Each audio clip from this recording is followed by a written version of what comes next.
Welcome, in front of me is ASUS Chromebook C434, and in this video I will show you how to check this laptop specifications.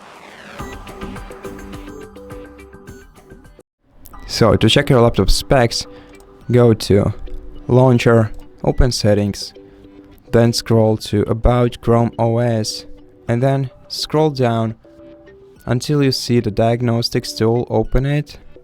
And in Diagnostics menu, you can check the system info, like the model name and version of your device, the battery health status, cycle count, and the current usage of the battery. You can also check your CPU with its name.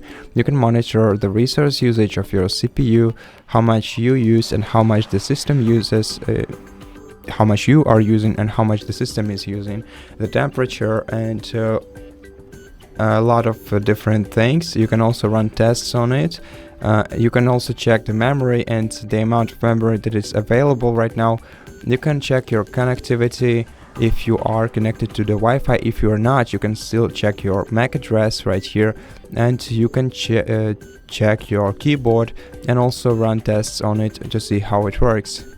And that's basically it. Thank you for watching this video. If you liked it, consider subscribing to our channel, leave us a like and a comment below, and I'll see you in the next one.